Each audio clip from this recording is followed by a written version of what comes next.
Salut à tous, c'est Alex Molic. Alors j'espère que vous allez bien les amis, car aujourd'hui on se donne rendez-vous pour une nouvelle petite vidéo de la Minute Actu. Et oui, on a changé de décor comme vous pouvez le voir. Je vous explique pourquoi en fin de vidéo. Retrouvez-y également le Comes Time ainsi que la question pour le prochain épisode. Bref, 64e épisode de la Minute Actu. Avec une petite suite sur la vidéo des voitures du dictateur, car forcément il y a du nouveau. Et ouais, tout est dans le timing. Le programme de l'épisode est disponible dans le sommaire qui se trouve dans la description, juste en dessous, si toutefois vous souhaitez le consulter. Eh bien, mesdames et messieurs, ne perdons pas de temps, c'est parti.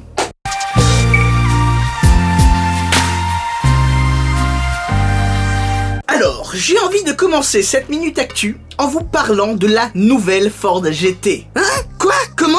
Et oui, c'est vraisemblablement ce qui nous attend au prochain Festival of Speed à Goodwood du 4 au 7 juillet 2019 et la présentation de la voiture sera faite le jeudi 4 juillet. Cette nouvelle auto a été annoncée de façon assez mystérieuse, enfin je trouve, par Ford Performance et Multimatic, une société partenaire de Ford, en dévoilant donc une petite photo qui ne dit pas grand chose, mais qui dit quand même beaucoup, et surtout qui suggère beaucoup. Sur cette nouvelle auto, dont on ne voit pas grand chose, eh bien on devine quand même deux choses. Premièrement, la prise d'air sur le toit, et deuxièmement, un énorme aileron arrière. Bon, vous l'aurez compris, niveau esthétique, il m'est pour le moment impossible de développer davantage. En revanche, ce nouveau modèle me laisse penser deux choses. Tout d'abord, premièrement, pensez à la Ford GT. Bon, déjà, je suis sûr que vous vous souvenez tous du processus de sélection ultra chiant que Ford avait mis en place pour sa Ford GT.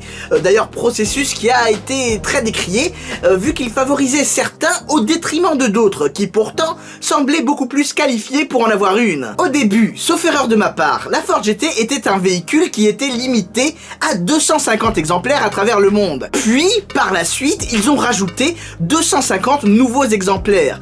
Et je pense qu'ils ont fait ça encore une fois. Du coup, actuellement, très sincèrement, j'ai arrêté de compter, mais il me semble qu'il devrait techniquement y avoir 1000 Ford GT de produites. Enfin bref, vous l'aurez compris, si Ford sort une nouvelle Ford GT, beaucoup plus radicale que la précédente, c'est quand même super bâtard pour les clients, vous trouvez pas? Sauf si c'est un kit ou un truc du genre, mais très sincèrement, j'y crois moyen. Deuxièmement, je ne peux pas m'empêcher de penser à la catégorie hypercar du WEC. Non sérieux, mine de rien, j'ai l'impression que l'on est tous au taquet sur ce sujet et qu'on espère tous avoir des nouveautés ici et là. Bah ouais. Alors depuis 2016, Ford était déjà engagé dans le WEC, mais en catégorie GTE, avec une auto donc sur base de Ford GT. Et 2019 était leur dernière année en compétition. Ils voulaient faire donc comme en 66, 67, 68, 69. 4 ans de compétition. Enfin j'imagine, hein, je suis pas allé vérifier, mais je crois que c'était l'idée. Donc bon, du coup je ne peux pas m'empêcher de penser à un nouveau modèle, plus radical, plus adapté, mais aussi et surtout, qui viendrait donc chatouiller cette nouvelle catégorie hypercar du WEC, dont on rêve tous. Alors à présent, saviez-vous qu'Aston Martin avait officialisé le nom d'un de ses modèles qu'il nous avait présenté au Salon de Genève en mars 2019. Jusqu'à présent, nous le connaissions sous son nom de code AMRB003. Déjà en mars 2019, des rumeurs persistantes couraient dans les couloirs sur un éventuel nom. Eh bien, il a désormais été officialisé par Aston Martin. C'est la Valhalla. Valhalla. J'espère que ma prononciation est bonne, je pense pas que ce soit Valhalla, on n'est pas à La La Land. Quoi qu'il en soit, le constructeur de Gaydon reste donc dans la mythologie nordique, juste après la Valkyrie. Après, à titre personnel, je trouve ça hyper relou si Aston Martin se met à taper dans le fonds de commerce de Koenigsegg, même si, évidemment, il y a un vivier de noms incroyable dans la mythologie nordique. En tout cas, au cas où vous ne l'auriez pas remarqué, je vous le dis, Aston Martin adore les V. Vantage, Volante, Virage, Valhalla, Valkyrie, Vanquish. Puis sinon, pour les férus de films, eh bien sachez que la Valhalla sera dans le prochain opus de James Bond, encore une fois interprété par Daniel Craig. C'est dingue n'empêche, de tête je ne connais aucune marque auto qui soit aussi fortement associée à une franchise cinématographique. Je pense que ce sera intéressant de voir comment la petite sœur de la Valkyrie se comportera dans le film, même si j'ai cru comprendre qu'ils aiment pas lorsqu'on parle de petite sœur de la Valkyrie, même si c'est ça quoi. Alors là les amis, c'est juste pour vous faire plaisir. On va parler de taxes. Ah, la France et les taxes, c'est surtout tout le temps. Et s'il n'y a pas, vous inquiétez pas, ils vont trouver. L'automobile est déjà bien taxée en France, que ce soit directement par exemple avec le système des malus ou indirectement avec leur fiasco des 80 km/h. Et comme dirait la pub, et c'est pas fini, car en effet, il se murmure que les pouvoirs publics sont en train de réfléchir sur comment taxer le poids des véhicules. Non mais ça s'arrête quand? Sérieux? Je vous rappelle que le conflit des gilets jaunes est parti sur une histoire d'augmentation du prix des carburants. Enfin je dis ça, je dis rien. Enfin bref, non content de taxer de plus en plus les émissions des véhicules, eh bien les pouvoirs publics se sont rendus compte que les véhicules étaient de façon générale de plus en plus lourds. Forcément, avec la tendance qui dure des SUV et avec le gouvernement qui pousse de plus en plus vers des voitures électriques qui possèdent des batteries qui sont super lourdes, et ben voilà, faut pas s'étonner si on se retrouve pas avec des McLaren Senna à 1200 kg. Enfin bon, calmez-vous, pour le moment ce n'est qu'une idée. Mais bon, les idées sur les taxes, on sait tous ce que ça veut dire. Ah vous inquiétez pas, on va y avoir droit, tôt ou tard. Mais quel plaisir de posséder une auto en France, vous trouvez pas?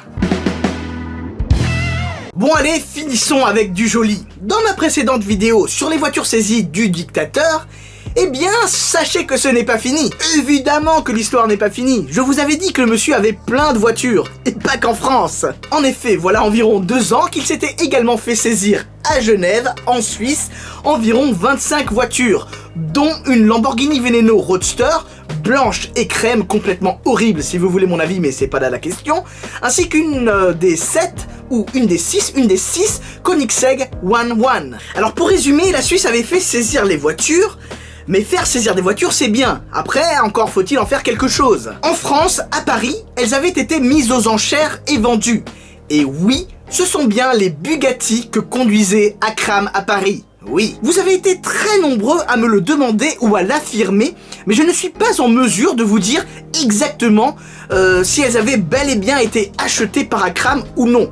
Mais de toute façon, très sincèrement, pour tout vous dire, je m'en fous. L'essentiel pour moi, c'est qu'il en a profité, il a roulé avec, mais aussi et surtout, il en a fait profiter les autres. Beaucoup de gens ont pu poser leur cul dans une Bugatti Veyron grâce à Akram. Donc bon, le débat était-elle à lui ou pas? Eh bien, je pense qu'il est beaucoup plus complexe qu'on ne le pense. Je pense pas que ce soit noir ou blanc.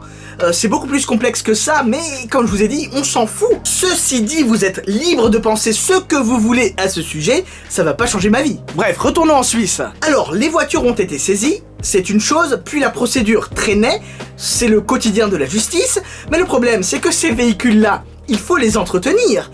Et autant vous dire que ce genre de véhicule, eh bien, ça coûte une blinde à l'entretien, a fortiori si tu ne roules pas avec. Donc, le canton de Genève a décidé de confier la mise aux enchères de ces voitures à Bonhams. Mais, je pense que je vous en parlerai ultérieurement, un peu plus en détail, dans une autre vidéo. Pourquoi? Eh bien, car la dite vente aux enchères aura lieu en septembre 2019, donc après l'été. On a le temps de voir venir. Tiens d'ailleurs, au fait, c'est un pote qui a fait les photos pour Bonhams. Bah tiens, c'est le même pote qui a organisé l'Epicurian Day Carbone Edition le week-end dernier, qui se tenait parallèlement et conjointement avec le concours d'élégance suisse. Il y avait notamment une Maserati MC12, Ferrari LaFerrari, Porsche Carrera GT, Pagani Huayra, SLR 722, bref, j'en passe, mais vous l'aurez compris, il avait quand même réussi à réunir, un plateau incroyable pour mettre en avant ce matériau composite que l'on aime tant, la fibre de carbone. Allez, passons maintenant au Comstein. Alors, avant toute chose, la question pour le prochain épisode. Vous en pensez quoi de cette taxe sur le poids des véhicules? Sérieux, petit challenge pour 10 points, essayez de me justifier ça. Allez, à vos claviers. Dans la précédente Minute Actu, eh bien je vous posais la question de savoir ce que vous pensiez sur l'éventualité d'un retour de Ferrari dans cette catégorie hypercar du WEC. Possible, pas possible. Voici vos réactions. Je ne pense pas que Ferrari s'engagera en hypercar, ils n'ont pas de voiture capable d'y courir. Je serais étonné de les voir développer une nouvelle hypercar d'ici 2 ans, et il y a trop peu de temps pour y voir une LaFerrari. Et puis, d'où ils sortent le budget pour l'endurance? En coupant le budget Formule 1? Bah tu vois, moi, j'en vois plein des voitures potentielles. Enfin, plein. Déjà, rien n'empêche un futur modèle. Ils pourraient également prendre pour base la Ferrari FXXK Evo ou encore la Ferrari SF90 Stradale. Je vois pas pourquoi ça ne rentrerait pas dans leur truc. A fortiori, si j'ai bien compris, ils sont limités à 750 chevaux en thermique. Puis justement, tu parles du budget. Eh bien, dans cette future catégorie hypercar, le budget a été pensé pour être correct, à savoir 20 millions d'euros par saison pour 2 voitures engagées. Non sérieux, c'est une goutte d'eau par rapport au budget annuel de Ferrari en Formule 1, qui doit avoisiner les 300-400 millions d'euros. À mon avis, c'est complètement gérable. Je ne pense pas qu'il soit à 20 millions près, je ne pense pas qu'il manque d'ingénieurs qualifiés pour être sur 2 fronts à la fois. Je pense que Ferrari ne s'engagera pas en hypercar avant plusieurs années. Ils le feront quand la catégorie deviendra vraiment intéressante et que d'autres constructeurs s'y prêteront. Pour l'instant, il me semble que la priorité est donnée au redressement de l'écurie de Formule 1. Alors, t'as sans doute raison, comme beaucoup d'entre vous, mais moi, sincèrement, je trouverais ça tellement dommage. Ce fameux redressement en Formule 1. Ça fait un petit temps qu'on l'attend quand même, tu trouves pas? Puis sinon, à titre personnel, je trouve déjà cette catégorie intéressante, a fortiori depuis qu'il y a la Valkyrie. C'est quand même violent. Puis, début juillet, eh bien on sera fixé de savoir si Ford s'y colle ou pas.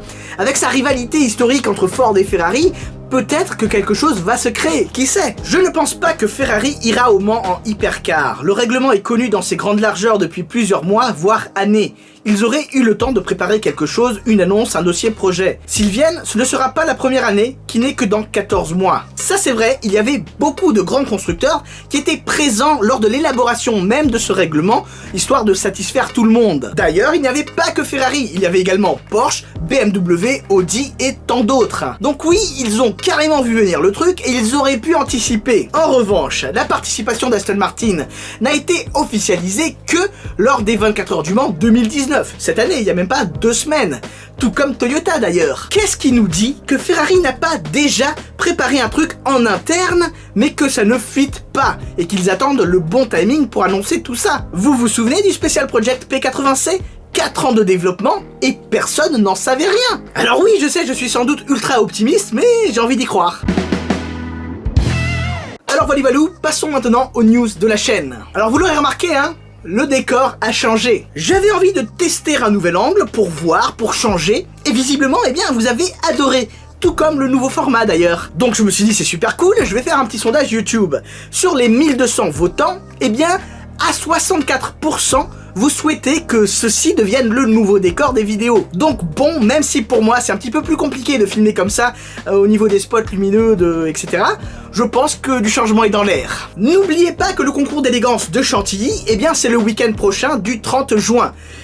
Préparez-vous car justement vous n'êtes pas prêts. Autant au niveau du plateau qui est complètement dingue, que de la canicule qui nous attend ces prochains jours. Hydratez-vous bien, prenez soin des plus vulnérables mais également de vous-même.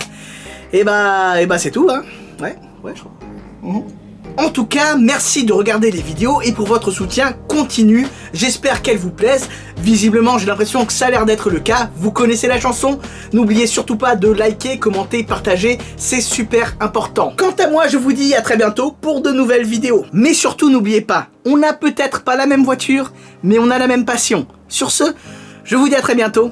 Ciao, ciao.